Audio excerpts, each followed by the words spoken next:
The first time my encrypted DHS terminal short-circuited, I thought it was just bad weather. The second time, I assumed maybe a neighbor's new security system was causing interference. But the third time, when a red banner flashed across my screen reading security breach, unauthorized signal intrusion, I knew someone had screwed up royally. I just didn't expect it to be the HOA, and I definitely didn't expect to find a glowing Wi-Fi tower bolted onto my roof like it belonged there. As I stared up at the blinking antenna, still steaming from fresh weld marks and haphazard wiring, one thought echoed in my mind. Karen from the HOA had no idea she just hijacked an active federal cyber intelligence line. And she had no clue the guy whose roof she used was the one who wrote the system's intrusion detection protocols. My name's Eric Martinez. Professionally, I'm just a remote network consultant, the kind of guy who works in pajama pants and knows how to bypass two-factor authentication in his sleep. But officially, I'm a DHS-level cybersecurity agent stationed under civilian cover. My job is to monitor digital threats that come too close to national networks and protect the fragile dance between privacy and chaos. I moved into this peaceful suburb a year ago, thinking it would be the perfect low-profile base of operations. Boy, was I wrong.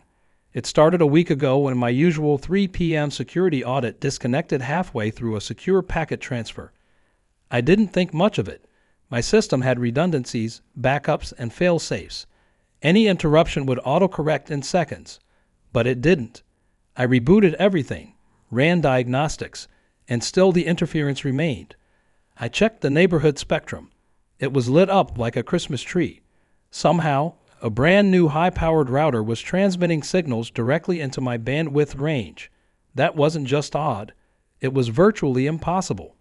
My system operated on a federally protected sub-frequency, not accessible to consumer tech, which meant either someone had found a way to fake the frequency, or they had plugged into something they never should have touched. The next morning, I climbed onto my roof, curious to inspect my satellite dish. Instead, I found a thick, freshly installed pole bolted through my shingles and flashing. Mounted at the top was a gray Wi-Fi antenna blinking like it belonged to NASA. It had cables running through my attic vent, and judging by the heavy-duty drill marks, whoever installed it wasn't gentle. I stood there, frozen for a full minute, mouth open, trying to process what I was seeing. No warning, no notice, just a tower on my roof. Someone was going to regret this. I didn't have to wait long. Less than an hour later, there was a knock on the door. It was Karen, mid-50s, blonde bob haircut, polo shirt with the HOA logo embroidered on the left chest, clipboard in one hand, fake smile in the other. She walked up like she owned the place, which apparently she thought she did. "Hi, Eric," she chirped. "You may have noticed the new community signal tower we installed yesterday. It's part of our digital enhancement initiative, faster internet for everyone." She didn't even pause to check my reaction. "Your house has great elevation and line of sight, so we chose it as the main node. The board approved it last week." I blinked. "Karen, you installed a communications device on my roof without permission." She chuckled dismissively. "It's not like it hurts anything. It's just Wi-Fi, sweetie." "On a protected, private residence?" I repeated flatly. Karen's eyes narrowed, her smile tightening. "Well, technically, the HOA bylaws allow for minor structural adjustments if they benefit the community, and roof space isn't specifically addressed. Besides, if you have a problem, you can take it up at the next HOA meeting. In the meantime, please don't touch the equipment. It's very sensitive." She turned and strutted away before I could say another word. I stood at the doorway stunned, staring after her like she'd just thrown a pie at the Pentagon. That tower wasn't just sensitive. It was a threat, one that had already triggered a red alert on a federal surveillance monitor. I went back inside, locked the door, and pulled the blinds. The moment I powered up my workstation, I activated a secondary terminal, the one hidden behind a bookcase and camouflaged to look like a router. It connected directly to DHS Secure Cloud. I ran a full network trace on the new tower. Not only was it siphoning signal through my home's electric shielding, it was rerouting the entire neighborhood's traffic through a series of open, unsecured ports. Ports that weren't just vulnerable, but actively logging metadata. The icing on the cake. The logs were being uploaded to a cloud server registered under a name I recognized from Karen's smug Facebook post. Her nephew, Brad, a wannabe tech entrepreneur who once bragged about building a neighborhood-wide surveillance net in a LinkedIn article that got 2 likes and a public backlash. Brad had sold Karen and the board on the idea of free HOA Wi-Fi, but instead of using proper infrastructure or permits, he took the shortcut: slap a tower on the nearest roof, wire it into existing power lines, and boom, instant network. It wasn't just illegal, it was reckless, dangerous, and more importantly, directly interfering with classified federal work. As I mapped out the data flow, I saw something even worse. The tower wasn't just transmitting, it was receiving pings from remote sources, packet injections. There was a script running live that was scanning connected devices for vulnerabilities. Someone had installed spyware on a network flowing through my roof. I leaned back, my heart pounding, already typing the emergency encryption protocols. This wasn't just some suburban mishap. This was a federal cybercrime, and I had a front row seat. Before I filed a formal incident report to my DHS handler, I needed proof, something undeniable. So I did what any good cybersecurity agent would do. I baited the hook. I created 2 fake files, one labeled DHS Drone Deployment Roster and the other Federal Payroll Audit 2025, and placed them on a cloned virtual drive mimicking the data stream Brad's tower had access to. Then I waited. Within 3 hours, both files had been opened. I leaned forward, staring at the access logs. Karen's IP address, Brad's cloud account, timestamps aligned perfectly. Game over. I cracked my knuckles, leaned back, and whispered, "Karen, you picked the wrong nerd to mess with." Then I reached for the phone and placed a call that would change the entire future of the HOA. The next morning, I sat at my workstation, sipping bitter black coffee, watching the data stream from the rooftop tower like it was a bomb waiting to go off. My bait files had been accessed again overnight. Not downloaded, read. Someone was probing the content without taking copies, which meant they weren't amateurs. Most hackers snatch and run. This was someone analyzing, observing, trying to figure out how deep they could go without setting off alarms. I had news for them. The alarms were already blaring behind a one-way DHS firewall, and every keystroke was being logged in a federal database. I traced the source again and confirmed what I'd seen before. The files had been accessed via Karen's home IP, but rerouted through a VPN registered under Brad's name. That punk thought he was clever, setting up a cloak with some offshore proxy servers. But he didn't realize the VPN was leaking DNS queries like a faucet, and I could still pinpoint his physical location down to the room in Karen's guest house. The digital fingerprints were everywhere. Brad had essentially broken into a government intelligence system, and Karen had handed him the key by letting him use my roof like a tech playground. Outside, the sun was shining like it had no idea a storm was building. I stepped onto my front porch and saw a few neighbors walking their dogs, blissfully unaware their smart fridges and baby monitors were likely feeding into Brad's data mine. One guy waved. I waved back, forcing a polite smile. For now, I couldn't say anything. If I made this public before I had all the evidence, Karen would spin it like I was some tinfoil hat conspiracy theorist. No, this needed to be airtight, indisputable. I needed them caught in the act, with no exit. By noon, I activated a subroutine that mapped all traffic flowing through the tower. I was stunned to see how wide the net stretched. Over 24 households were unknowingly connected. Every phone, laptop, smart thermostat, even one poor soul's insulin monitor, was pinging back to Brad's server farm. And it wasn't just metadata. Someone had begun recording screen captures, live feeds from unsecured devices. Brad had built more than just a community network. He created a full-blown neighborhood spy ring. But the question still lingered. Why? Selling data? Blackmail?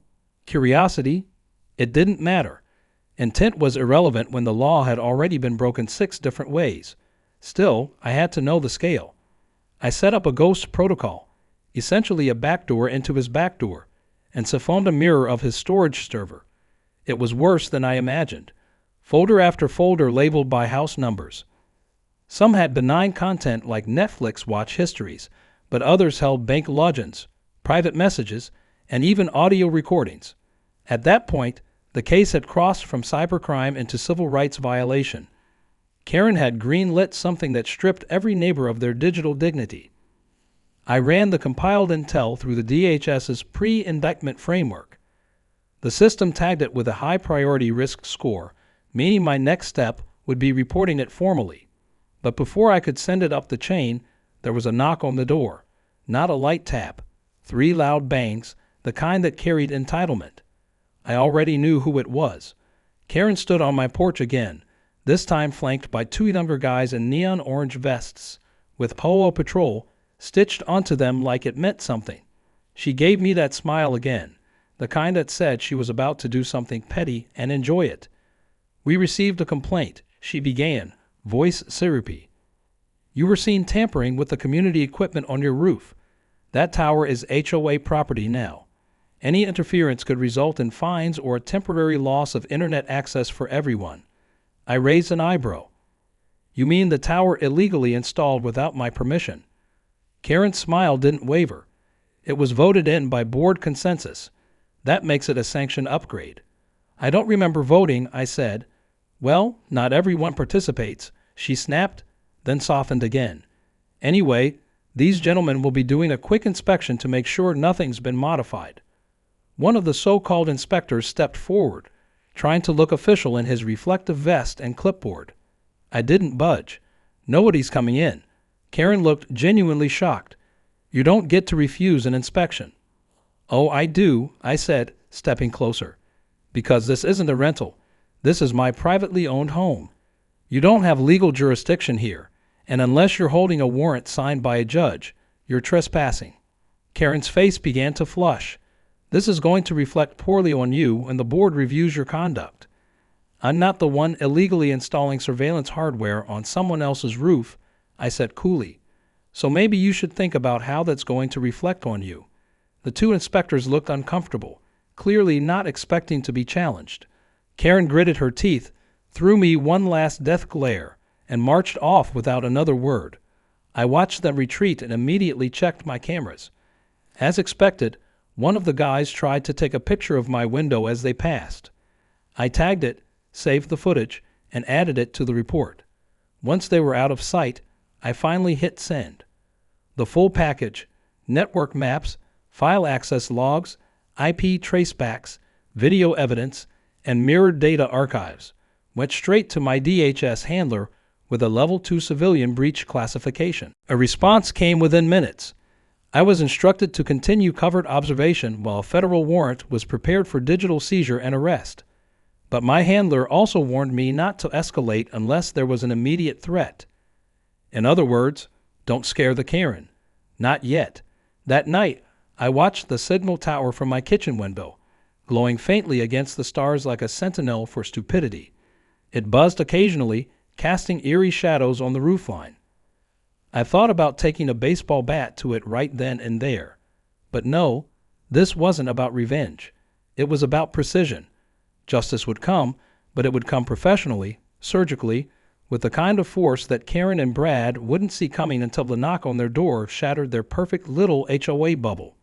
The day after I submitted the full report, the calm in the neighborhood felt artificial. The wind rustled the hedges, and the birds chirped like nothing was wrong. But I knew better. Behind the scenes, a storm was brewing, and I was its quiet architect. My DHS handler had acknowledged the breach in green-lit surveillance continuation, while federal agents prepared to act.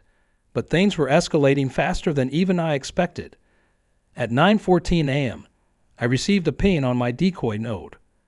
Someone was inside the honeypot server I'd set up to track intrusion behavior. They weren't just poking around anymore. They were scraping directories, scanning protocols, and attempting privilege escalation. Someone was getting greedy. I didn't need to guess who it was. Brad had obviously taken Karen's blind confidence as a green light to dig deeper.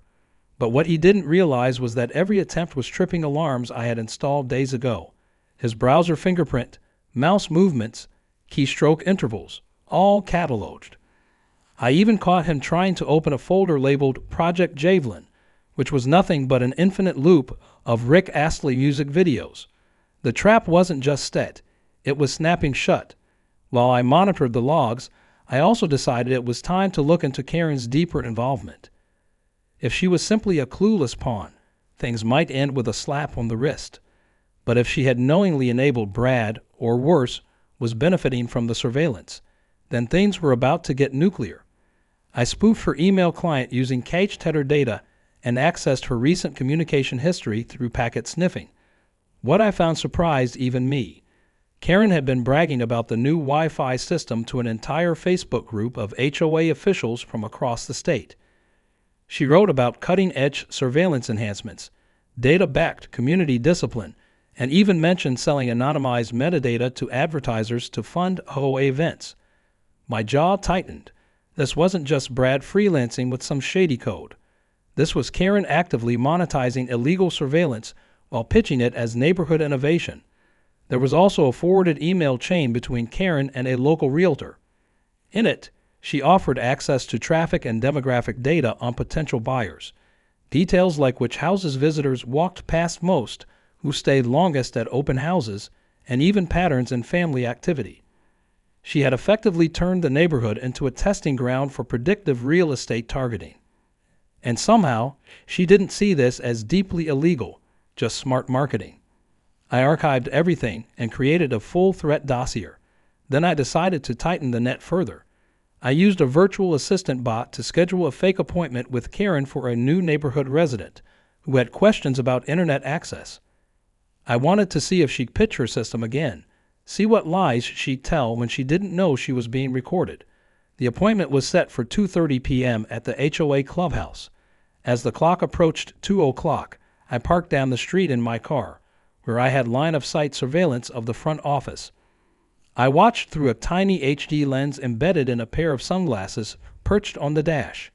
At 2:28, a man I hired from a local task agency showed up, dressed in casual clothes, pretending to be new in town. He was wired and briefed to play dumb. The moment he walked in, I turned up the audio feed. Karen's voice came through clearly.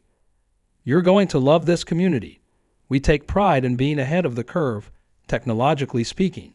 Then she went into the pitch. She explained how the community Wi-Fi worked, mentioned Brad by name as their network specialist, and even described how they could track roaming devices to make sure visitors aren't loitering. She said it with pride, like she was offering concierge-level service rather than casually violating the Fourth Amendment. When my decoy agent asked if homeowners could opt out, she laughed. "Oh no, no one's opted out. It's baked into the HOA agreement now. Besides, only people who have something to hide worry about that kind of thing." I stopped the recording there. I didn't need anything else. She had incriminated herself more effectively than I ever could. Within the hour, I uploaded the audio to the case file and attached it with the updated violation report. I knew it was enough, but part of me wanted her to feel it, just a little, before the hammer dropped. That evening, I walked my usual route through the neighborhood with my hood up and AirPods in, pretending to listen to music. I passed Karen's house. Her blinds were drawn, but lights flickered behind them. Brad's Jeep was parked in the driveway. I knew what they were doing. Scrambling, probably arguing. They'd seen strange signals on their end, maybe noticed the honey trap files, maybe even guessed someone was onto them. But they had no idea just how bad it was about to get. At exactly 8:47 p.m., my DHS terminal pinged with a high-priority update. A federal warrant had been approved for data seizure, equipment confiscation, and arrests for conspiracy to violate privacy laws and illegal interception of protected networks. The warrant also granted a silent operation window, meaning the targets wouldn't be informed until agents arrived on site.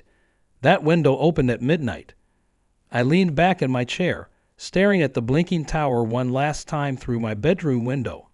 Its steady blink had become a symbol of everything wrong with forced control and fake authority. Karen and Brad thought they had outsmarted everyone. They believed being in charge of a local board gave them the right to bypass ethics, legality, and common decency. But they forgot that behind every polite neighbor's smile, There might be someone like me, someone who doesn't play by their little HOA rules. The countdown had begun. 4 hours to go. I watched the terminal like a conductor awaiting the start of the final act. By morning, the neighborhood would wake up to flashing lights, silence, and a hole in the sky where that tower used to be. At exactly midnight, the air felt different. Still, like everything was holding its breath. The neighborhood was silent except for the occasional cricket, and even they seemed hesitant. I sat in my home office, all systems live, coffee untouched. The federal task force was en route. Black SUVs with 0 markings, agents in plain clothes, equipment ready for silent extraction. They weren't coming with sirens or a battering ram. They were coming like a ghost, swift and precise. The warrant granted them entry to Karen's home, Brad's guest house workspace, and the HOA office itself. My job now was just to observe and provide live intel if anything shifted, but part of me wanted to step out there and witness the exact moment Karen's paper crown shattered. At 12:27 a.m., the convoy rolled in. 3 unmarked vehicles, headlights off, made a quiet turn onto our main street. They didn't stop like normal visitors.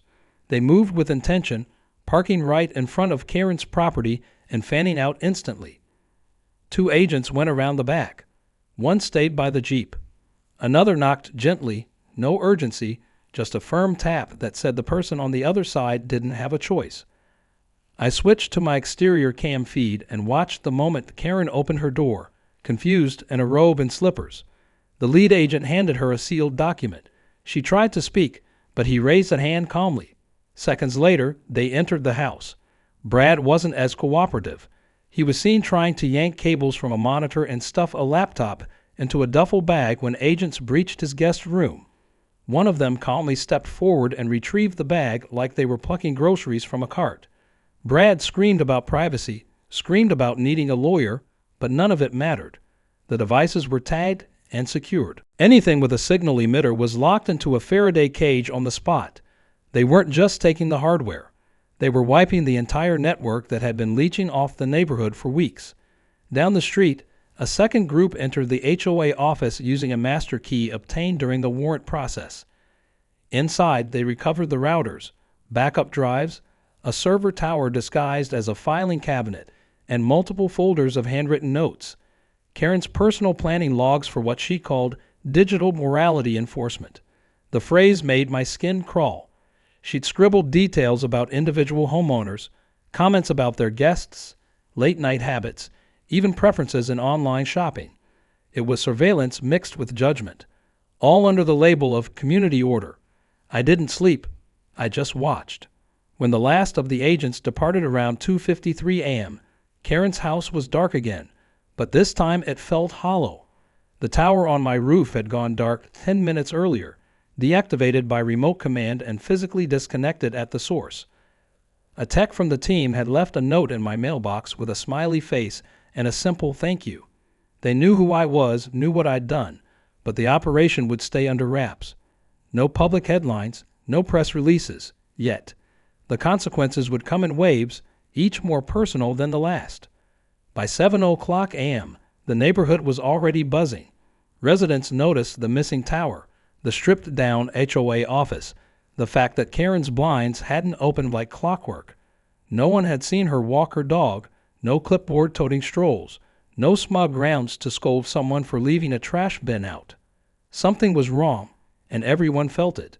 By 9:00 a.m., whispers turned into questions, and by noon, my inbox was flooded with forwarded emails from concerned neighbors. Karen had resigned from the HOA board with a vague one-line email stating personal health reasons. Brad's Jeep was gone, and someone had seen him being escorted away late at night. Rumors spun fast, but none were wild enough to touch the truth. Later that afternoon, the interim HOA president sent out a mass email announcing a temporary suspension of the community Wi-Fi initiative due to unforeseen technical issues.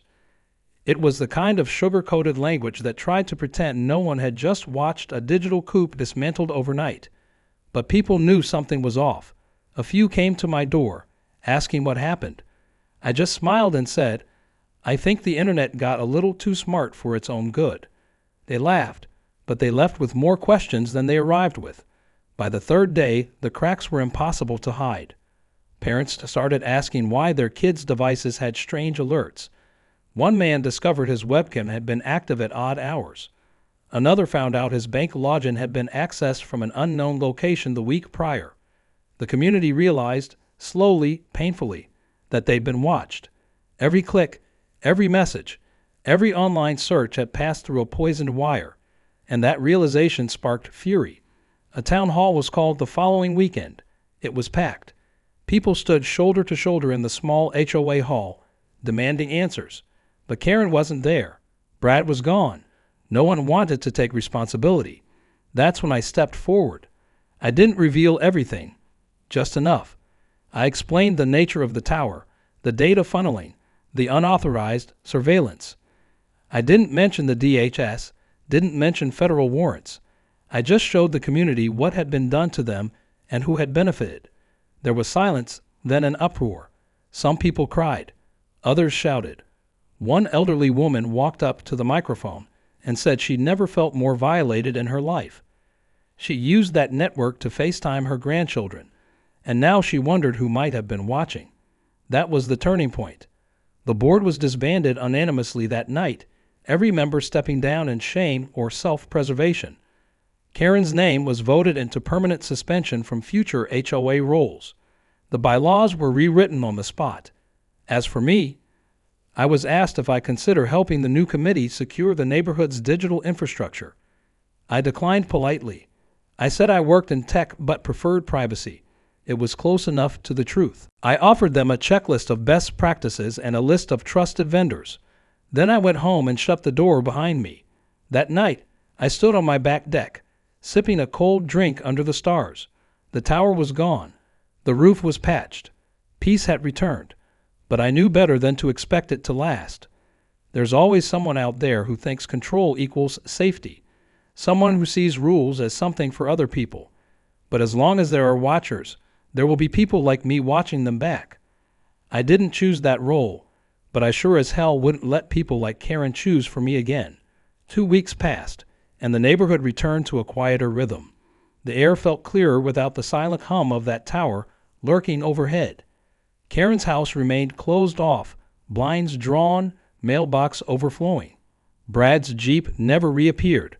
The gossip gradually faded, replaced by more immediate concerns like fence repairs, overgrown hedges, and which homes needed exterior paint touch-ups. But underneath that normalcy, something had shifted. People started asking more questions, paying more attention to the devices they used, the permissions they allowed, the networks they trusted. It was a neighborhood forced into digital maturity by betrayal. And oddly enough, it felt like progress. The official fallout came quietly but decisively. Karen was charged on 3 counts of unlawful surveillance, 2 counts of wire fraud, and 1 very serious charge of tampering with federally protected communications. Brad was slapped with an even heavier list: intent to defraud, computer intrusion, unauthorized interception, and a conspiracy charge that would stick like cement. The court kept most of it sealed from public view to avoid panic, but a handful of residents, especially those whose private footage had been compromised, were granted access to the case summary. Some cried when they read it. Others demanded more. A few simply shut down their internet and never turned it back on. Karen entered a guilty plea in exchange for a reduced sentence, choosing probation, fines, and permanent restriction from any community leadership role over prison time. Brad, on the other hand, wasn't so lucky. His lawyer tried to paint him as a misunderstood tech prodigy, but the logs were undeniable. He was sentenced to a federal penitentiary, with no parole for a minimum of 6 years. The judge didn't even blink. The damage he had done to public trust, especially by tapping into a classified infrastructure, was too great to forgive. I watched the hearing remotely. When Brad was led away in cuffs, he looked around the courtroom like he was still trying to figure out where it all went wrong. The next board election came quickly after the old guard resigned. This time, the community demanded full transparency. No more unannounced projects, no more hidden surveillance, and certainly no more towers bolted onto private homes. People were paranoid now, and rightly so. Cameras came down. Wi-Fi routers were replaced, and during the first meeting of the newly elected board, a motion was passed unanimously to form a privacy oversight committee. It was symbolic maybe, but it was something. They asked me to join. Again, I declined. I told them I preferred being left alone, that I wasn't interested in HOA politics. But I gave them something else. A copy of a guide I'd written on secure community networks, anonymized and simplified. It walked them through how to protect themselves, how to recognize suspicious activity, and how to avoid ever falling into another Karen-sized mess. I didn't sign it. I didn't want the credit. I just wanted peace. For a time, I got it. I repaired the roof where the tower had once stood and replaced the shingles myself. It was slow work, but oddly satisfying. A few neighbors offered to help, but I politely refused. I didn't need a team. I needed silence, clarity, control. And when I was done, I installed a small vegetable garden on the flat section, raised beds, solar watering, fully offline. No sensors, no Wi-Fi, just dirt and growth. Something pure, something honest. One evening, about a month after the fallout, I was walking back from the hardware store when I noticed someone new moving into the vacant house 3 doors down. A young couple, maybe late 20s, with a baby and a golden retriever. They looked like the exact kind of people Karen used to target with HOA letters. Too casual, too loud, too free. The man waved at me and smiled as he unloaded a box labeled router setup. He asked if the community Wi-Fi still worked. I almost laughed. I told him he'd be better off setting up his own network, that the last one had some issues. He thanked me and went back to work, completely unaware that the stranger down the street had once watched the entire HOA implode from behind a keyboard. Later that night, I walked around the block, something I did now out of habit more than routine. The stars were out, crisp and bright. No towers, no buzzing, no silent watchers. Just streetlights and shadows and the occasional flicker of a porch lamp. When I passed Karen's old house, I noticed something odd. Movement in the backyard. At first, I tensed, thinking maybe Brad had come back. But when I zoomed in through my glasses' embedded lens, I saw it was a realtor taking final photos before listing the property. A small wooden sign had already gone up at the curb. For sale. No mention of what had happened here. Just a price and a smiling face on a brochure. I continued walking, more at peace now. It wasn't about revenge anymore. Karen and Brad had been removed, their plans dismantled, their confidence shattered. But more importantly, the community had learned. They had woken up to the truth of what modern control looks like, what surveillance feels like when it comes from the people who claim to protect you. That was enough for me. When I got home, I sat in my office and opened my secure terminal. The DHS hadn't contacted me since the takedown, but my credentials remained valid. I still ran quiet assessments, maintained dormant listening tools, and kept my systems sharp. Because people like Karen weren't anomalies. They were symptoms. There would always be another one, somewhere else, some new community, some new tower, and I would be ready. As I sipped a fresh cup of coffee and glanced at the map of flagged cyber incidents nationwide, I marked one strange uptick in a remote town in Arizona. Nothing confirmed, just noise, but I flagged it, tagged it for review. Then I closed the interface and looked out my window, watching the wind move through my rooftop garden. Somewhere out there, someone else like me was watching a tower blink in the night, wondering how deep it went. And someone else like Karen was smiling to themselves, thinking no one would notice. But they would, because that's what we do. We wait, we watch, and when the time comes, we make sure justice finds its way home. The neighborhood was quiet again, but this time it was a different kind of silence, the kind that comes after a storm, when the air feels clean and everything has been rearranged by forces beyond anyone's control. And in that silence, I found something like peace.